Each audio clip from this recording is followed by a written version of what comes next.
and we're going to give a short talk today, just basically going into everything we've covered over the last year. So it's funny, I'm projecting. I feel like I'm trying to, I guess it naturally makes me project. So kind of cultural changes, ways that we've seen the city respond to this kind of really unprecedented year in innovative and brilliant ways, from kind of larger arts organizations to restaurants to performers, and also anyone who's here, definitely give you some recs of some things to do in the city. So things that are happening right now that you can get out there. We were just talking about how it's a bit warmer now, and take advantage of, from cool art to see, amazing outdoor dining, a wide range of stuff. So trying to see everyone and you, Shaye. Oh, wait. Okay. I think I got it. So, yeah. So we talked a little bit before this, and Shaye and I decided to kind of go by category in terms of like the verticals that we cover.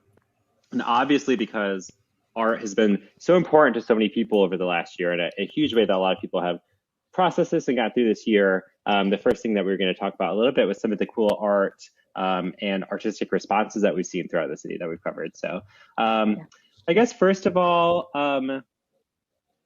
let's talk about maybe some interesting art that we've seen in response to COVID. So Shaye, do you want to first talk about maybe the New York is not dead campaign that we've seen in both LA and that has come into New York?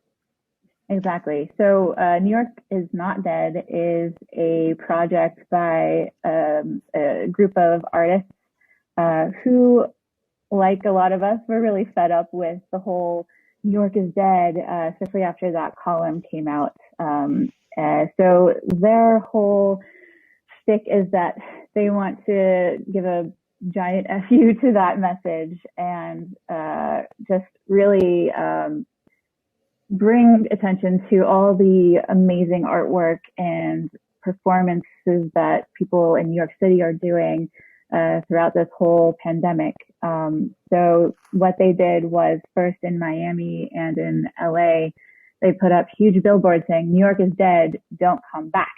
So that was like a real attention grabber.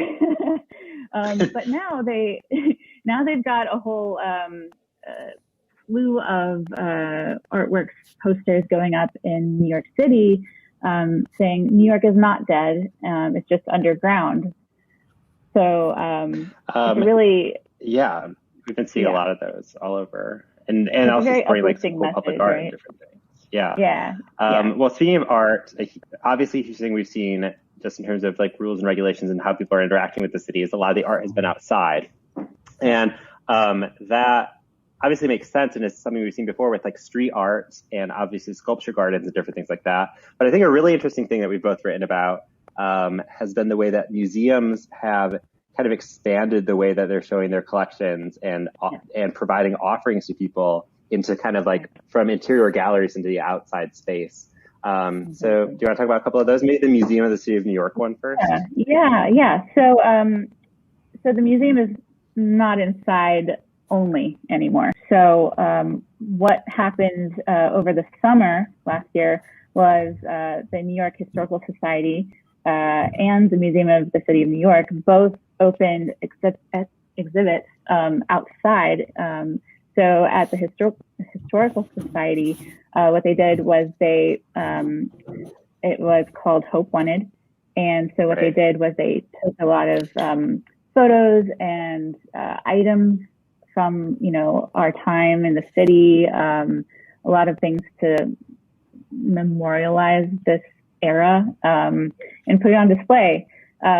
The Museum of the City of New York did giant photos on the outside of their museum. So you wouldn't even have to enter their space. You could just walk by and see all of that. It was really kind of moving and innovative for sure. Definitely. Something you saw was a few of the museums on Fifth Avenue too, putting up the big wall hangings and like the facade exhibitions. So I guess now we should talk about maybe a couple of interesting things. Often a good handful of these are also kind of responses to the year and the culture and how New York has responded, but to art that people can go see right now. So one piece that I think was really interesting and fun to see and interact with is a piece that's in Domino Park. It just opened last weekend, a couple days ago, right? Yes, exactly. And what you do is you go and you step on the different platforms, and each platform changes color as you touch it, which is really cool. It's almost like a video game. Yeah, it's by what's the artist's name? It's Jen Jen Lewin. Lewin. Yeah. Yeah. Yeah. And it kind of creates it's like different platforms that create these concentric, almost like rainbow circles right on the East River. And right. the photos, the imagery of it is really cool. I feel like it would be a cool thing to go to at night and see it all lit up. Yeah. Yeah. And it changes as you move through it through the park, right? Yes. Yes. They're constantly changing, and it's across 2,400 square feet. So it's quite big. Okay. Well, we have a lot to cover, so maybe, well, really quick, there's also the heads downtown that I think are really interesting. Oh, yeah. The heads that are talking. So these, in the financial district right now, there are these giant, like, busts, these new busts, right? Yeah, they're lit up, and they're like talking to each other. And that's where Prismatica used to be. That was the previous art installation where you could like look through rainbows. Cool. Yeah. Yeah. Okay. Well, should we move on to food? And then at the end, we'll have a Q&A session, so anyone can ask everything. Cool. Yeah.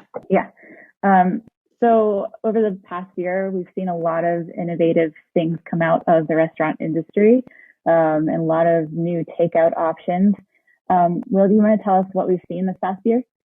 Yeah, so obviously I'm sure you've probably heard about, and we've covered a lot about meal kits. That's been a huge trend and a really innovative thing that restaurants are doing to kind of recreate the experience of going to the restaurants at home. So in the past, obviously they've had restaurant deliveries and different things along those lines where you get food delivered and meals delivered. But these kits have really gone above and beyond to recreate the experience of being at the restaurant at home in really interesting ways. And we've seen such a cool range of things on offer and things that you can do. One, there's this great restaurant, Miss Lily's. It's a Jamaican restaurant, and they have an offering called Jamaica in a Box, and I love this. I don't know if she's here. She was maybe going to come. Our video editor Delia did this and did a video of it. It's you get the whole meal, so it's the obviously the entire like Jamaican meal that you can eat, and then you also get an instructional video from the chef that you play, and it like shows you how to make the meal and eat it. And also you have a playlist for the night. It comes with like a reggae playlist, so it's really kind of a all. I know, and well, we just saw that new at home omakase, which was amazing. And Juliana's has taken baked pizzas, where it's more than just kind of like ordering a pizza. They give you all their ingredients, and you kind of like make the pizza yourself. So those are some highlights. And obviously, there are a lot on offer next week for St. Patrick's Day.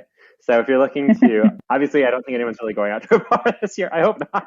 So if you're looking to celebrate St. Patrick's Day at home, they're everything from like a more traditional like corned beef meal to really fun St. Patty's Day offerings. I feel like that's another good one to highlight right now that we're writing about, right? Yeah. And I really like the fact that they come with instructions and videos because I need it. Yeah. Well, so many more people are cooking at home and have been this year. So it's just been awesome to see restaurants respond to that and provide that kind of like resources and that new service in a really cool way. Absolutely. Yeah, absolutely. So while we did some indoor, dining in our own homes, we also did a lot of outdoor dining. And with that are some really cool outdoor dining setups. Can you tell me about some of those? Well, obviously, this is a huge thing that we've covered all year long and have seen it develop in amazing ways. We really saw it take off in the city launched the Open Streets, Open Restaurants program in the summer. So we saw these spaces turned into completely like outdoor dining situations. Right. And there's been such a wide range of kind of like structures and really cool things. If you're looking for a cool outdoor dining setup right now, there's this awesome new program that just launched a week ago. It's called The Outdoor Villages. It's a program that's being put on in partnership with Amex and the reservation site Resi. It's over 30 restaurants. They're like some of the best restaurants in the city. They're ones that I love. Awesome. And all of the structures are different. So Namwa Tea Parlor has like an amazing dim sum setup down in Chinatown. Anton's has a setup. Trying to think of some other cool ones. Crown Shy, which gets to another thing that we've been talking about a lot, which is the interesting ways that like fine dining restaurants have also managed to translate into the outdoor space, which I think we've seen most successful was Crown Shy in the financial district, which has taken over. If you're looking to dine outside, but you really want kind of an elevated dining experience and kind of replicate the feeling of being in a fine dining restaurant, I think Crown Shy is your best bet downtown. They've taken over like an entire alley that's free of cars, and have set up tables like that are distanced, dividers. It really feels like being in like a really nice restaurant. And so then obviously we have so much to cover. I don't know, but the big trifecta, which I know you've written a story about this year, has been greenhouses, cabins, and yurts. Yes, yes, exactly. Yeah, we've seen a lot of those. Yes, please. Yes, please. Yes, obviously, fondue was big this winter. We saw a lot of yurts and fondue concepts, glass cabins, glass greenhouses, and a lot of these structures have been on rooftops, which has been amazing. So, and are still going on. So one is at Pier 17. Is that right, Shaye? Is it Pier 17? Right, yeah. And then South Street Seaport. An amazing collection of all glass cabins. They have a television going with a fire roaring. An amazing idea if you want to rent one for a night. It's like a really fun experience. The food is great. Oh, the cocktails are by Dante in the West Village Sub Bar. Yeah, great. Fantastic. And then another one that's a bit more intimate is the Winter Village at Westlight, which is only fits about 2 people, but you have a view of the skyline, and they have like that ice rink up there. So that's a really good date idea because you can go to the rooftop, you can rent a private chalet looking out on the ice rink, and if you want, you can like take a spin around the ice, which is really fun. Right. What are some other? Did I miss any other like noticeable? What was the one that you wrote about with the heated floor? Oh boy. I don't remember off the top of my head, but I'm thinking of Bryant Park because they also have the igloos, but they have the what's it called? the ice sport that you can rent lane out for. Are you talking about Bryant Park? Curling, yeah. Curling, yeah. Okay. Yeah. Yes. So you can rent an igloo and have a lunch and do some curling at the same time. Which is pretty unique. So there you go. Well, we saw a resurgence in winter sports this winter, I would say. We did. Yeah, we did. Yeah. But it's safe to say that like some of these outdoor spaces are equal to, if not more cozy than the indoor parts. Yeah. Agreed. They really come through the lamps and the blankets. Right. I might be dining out more than I used to in the future because I enjoy it a lot. Right. Yeah. All right. So I guess we should move on to weekend events. Yeah, definitely. Oh, one more thing I want to mention was a story you wrote, a trend that you wrote about in terms of the social distancing kind of innovations that we've seen at restaurants and different things.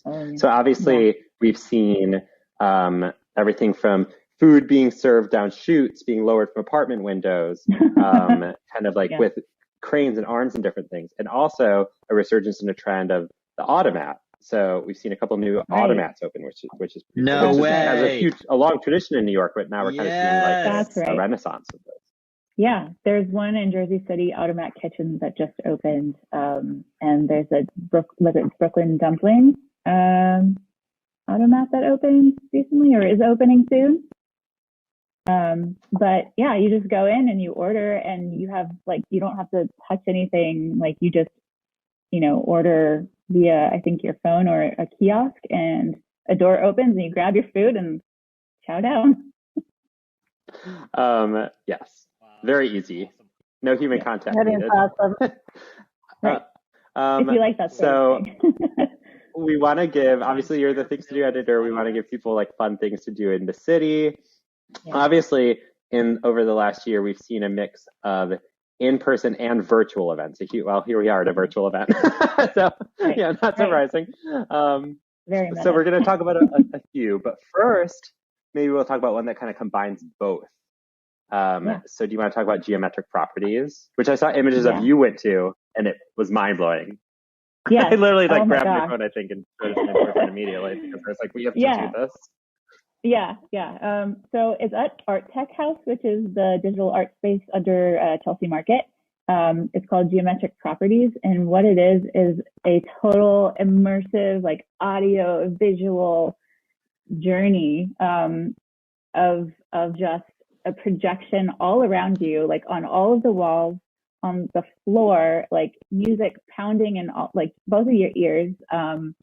And I will say it's very trippy. It's so like fractals, prepared. right? Like mathematics Yes, it's or something. fractals. Yes.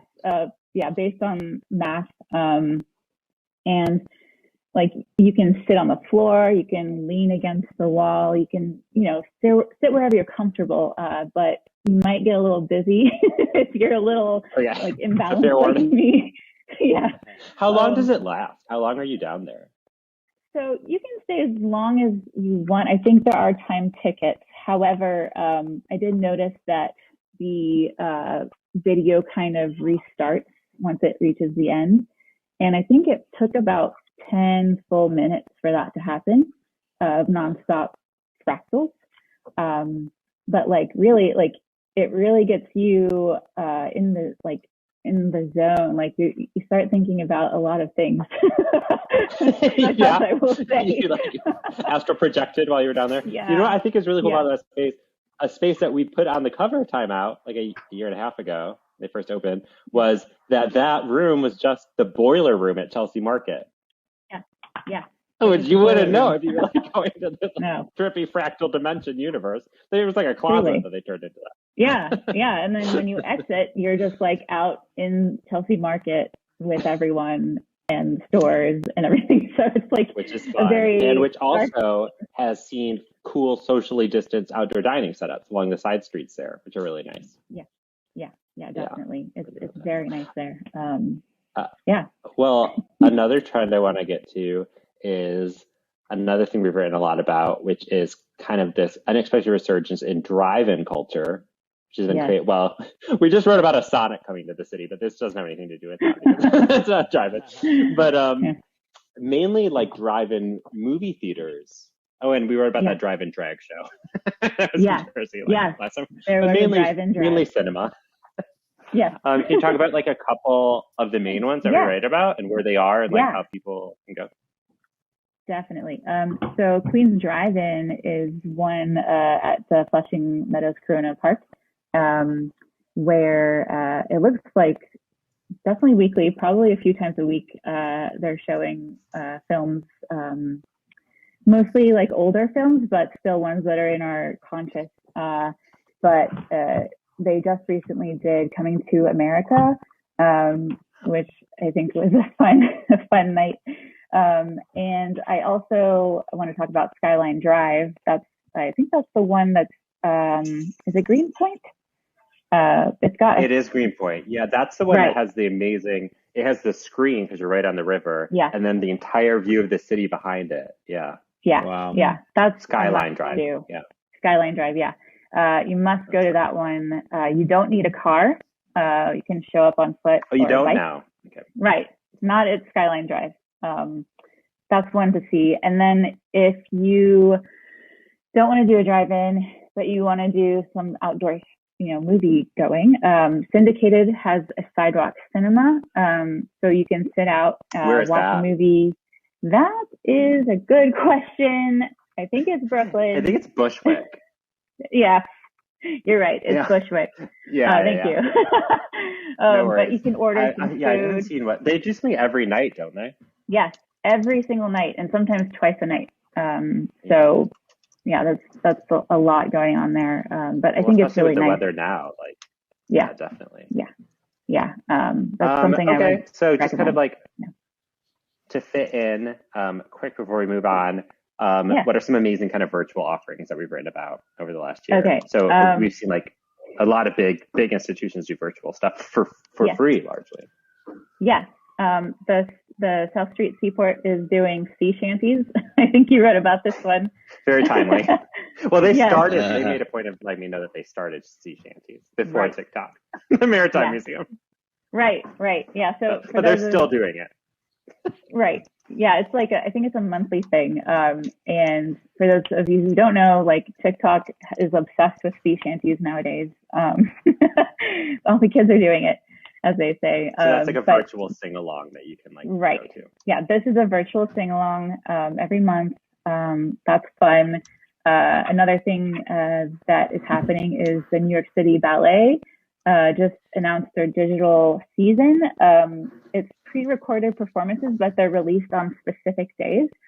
So you want to definitely like tap into their calendar.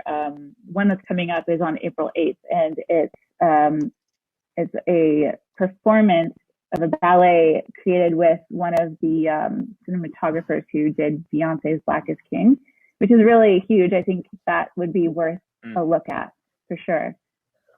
Cool. Yeah. And the Met Opera has also been doing, the free shows, like exactly, like live in HD releases, which is beautiful, and I think it's free. They do have a on-demand option on Saturdays, but for the most part, it's free. So you're getting like world-class entertainment for free at home on your couch, which is insane. Yeah, that was definitely a good one to take advantage of. Absolutely. Yeah, great. Would you like to move on to date ideas? Sure. Let's talk dating. Okay. It's been a year, a hard year. Now, what have you seen as some changes that you've noticed in dating when you started the Undateables column again? Okay, so that is a blind date column that we do at Time Out, where we set up kind of two single New Yorkers on dates out in the city. We've been doing it for years. I've done it for like 5 or 7 years, off and on. I took like a year off. And then we interview them after about how the date went. So obviously we were doing it weekly, and then like every other week, everything happened, it stopped. So about in the summer, when there were like socially distanced activities and outdoor dining starting up again, we started doing it again, which was very interesting, and a lot had changed to answer your question. So we sent people out on socially distanced activities. So everything from kind of like free kayaking to outdoor dining to kind of like park hangs. And obviously the masks are a huge thing. So that was a big thing. There was a new kind of moment that we found when we were interviewing everyone about the dates that we started calling the pandemic moment, which was when it was the moment in the date when you decided to take the mask off. And so that was always like a moment of the date that wasn't there before, obviously. And the surprising thing that I found was that in a lot of the dates, people felt less pressure. So it was like less anxiety and less pressure because there was less of an expectation that there might be like a pre-thought out understanding that like something would happen or you might go home or something. Because obviously like in this day and age, if you do that, you're in a pod for 3 months. So maybe the second date. Good point. But yeah, I pulled some quotes that I got from single New Yorkers that we've interviewed about kind of like the cultural experience of dating over the last year in the city. The masks make everything awkward. It's uncomfortable meeting someone new and not knowing their comfort level in this situation. It's kind of a game. It doesn't really feel normal yet. It was surreal. I don't know how to gauge how people always want to be physically greeted, if it's a handshake is okay, or if you want to do an elbow bump. That was a big thing. One woman who we sent out said, he's the first stranger I've met in 7 months, which is something that probably wouldn't happen before. But now a lot of these dates, obviously people have settled down, and if they're not completely kind of like with their pod or something, they're with a very small extended circle of friends, very hard to meet strangers or anything. So a lot of people that we sent out were meeting strangers for the first time that they have in months. So they talked about having to turn their social skills back on and like figuring out like, oh, that was like probably something we're all going to have to do as we move back into the world and different things like that. Oh yeah, totally. And then one person, a quote that I love, dates now are kind of like one of those scenes in a movie where you can tell something dystopic is happening outside of the bubble, but everything's fine inside of it. So potentially a literal bubble if they were dining in a bubble. Right. Oh my gosh. Yeah. It's a crazy world. Speaking of bubble, we were going to talk about, Sarah, if anyone out there is single, some fun date ideas. So we talked about 2 of those before. The Greens, which is at South Street Seaport. You can rent a cabin. Winter Village at Westlight. Another thing I want to talk about is something you wrote about, which I think would be really fun, which would be those sound walks to the Brooklyn Botanic Garden. Yes, yeah, that's fun. Do you want to talk about what those are?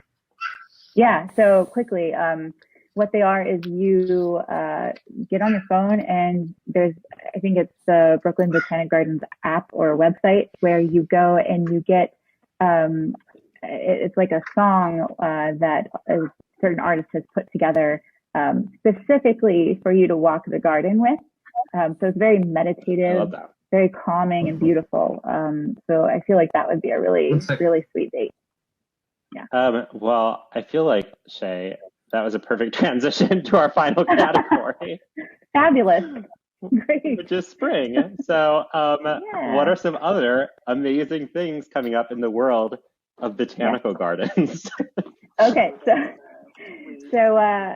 tickets are going on sale on Monday for the huge Yayoi Kusama exhibit at the New York Botanical Garden. Which is going to be their last summer. Right. Yeah. So they had to push it a whole year, but it's called Cosmic Nature. And her infinity mirrors will be there. Her large sculptures that are usually polka dotted will be there. It's supposed to span a large part of the garden. So it's definitely one to keep an eye out for. Like I said, tickets go on sale on Monday. So you might want to snag those. I have a feeling they might sell out, especially with these time tickets. Definitely. And then, I feel like that's gonna be and then, right, that's going to be a huge one. And as for other art openings in the city, the MoMA PS1 is actually going to have a St.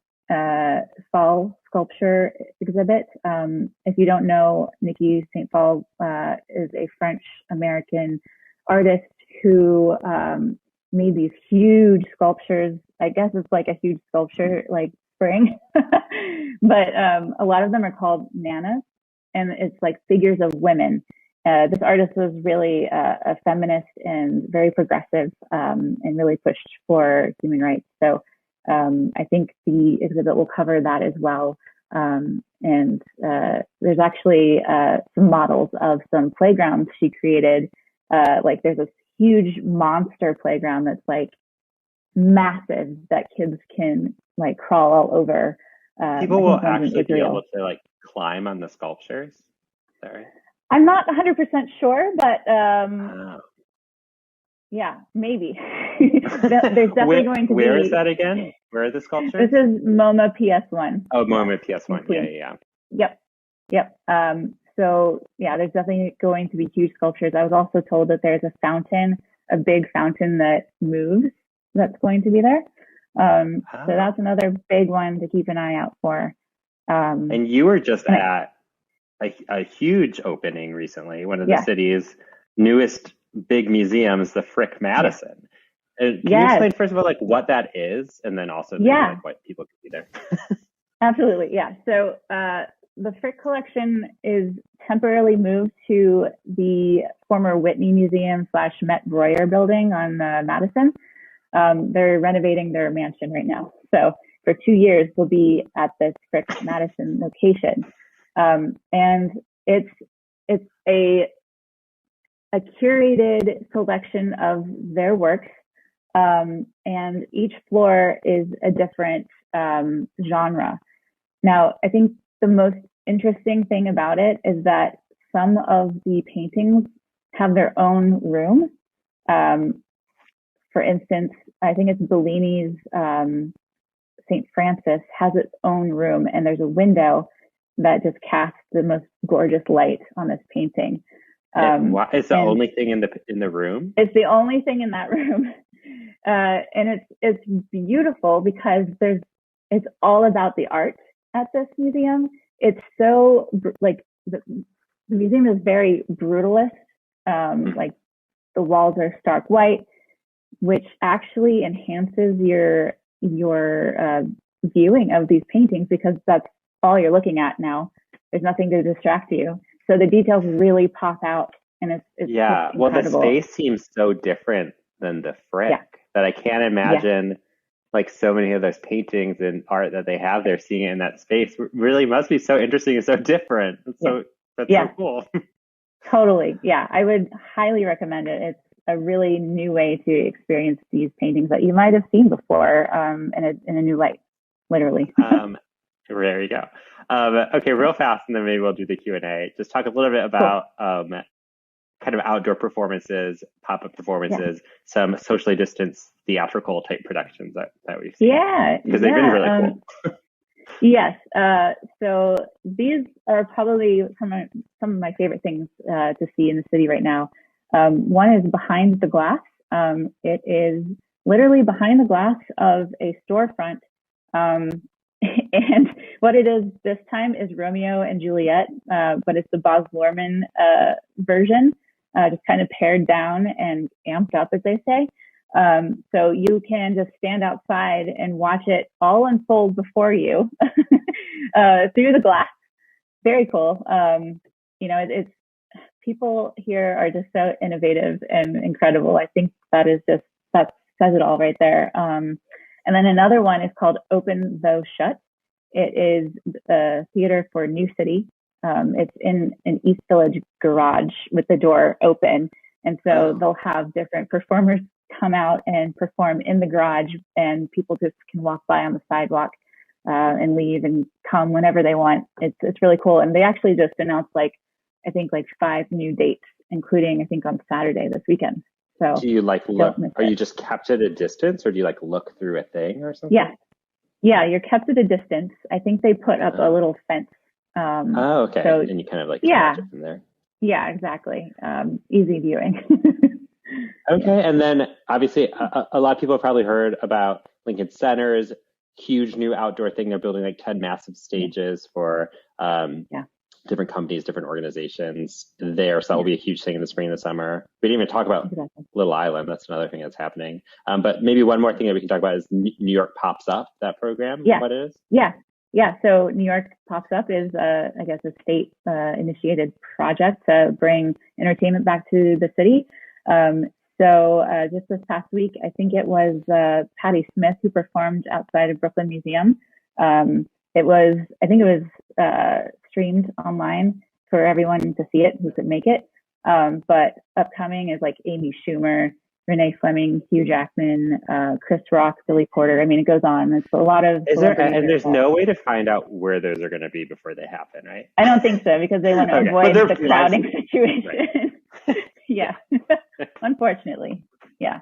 But I do recommend just kind of scouting around online for New York Pops Up to see if maybe there's an announcement the day of. Because usually, we've written about them in the morning when they're happening at 12:30.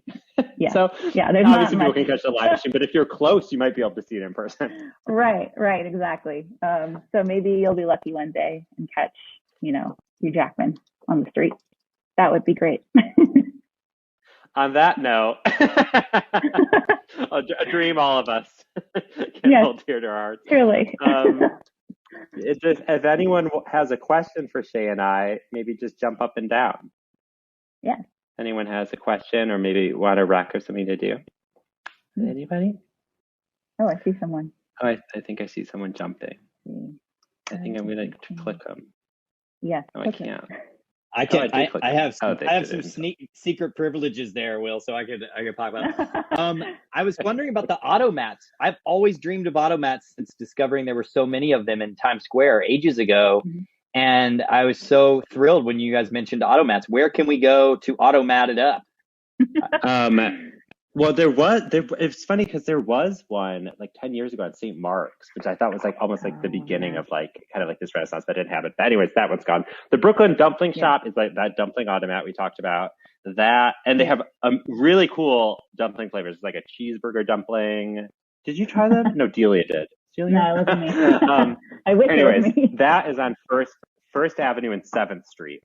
It's not in Brooklyn, so it's a little confusing, but it's called Brooklyn Dumpling Shop. Because it's a spin-off of Brooklyn chop house, just like a different restaurant. Right. But it's called Brooklyn Dumpling Shop. It's in the East Village. Yep. And then is it Jersey City is the other one? It's Jersey City. It's on Washington Boulevard. I just pulled that up. It's brand new. And I think there's a chef back there. I guess there's a chef back at the other one too. It just boggles my mind how it works. They'll just appear. It's pretty close. It's like 30 minutes on the path tree. If you want to see more of either of those automats, you can head to our Instagram because we recently did a trend piece on both of them. We got footage at both. You can see how they work and see how you get food out of them and stuff. That's on our Instagram channel. So. Exactly. Anybody else have any questions for either Shaye or I? No. Going. Cool.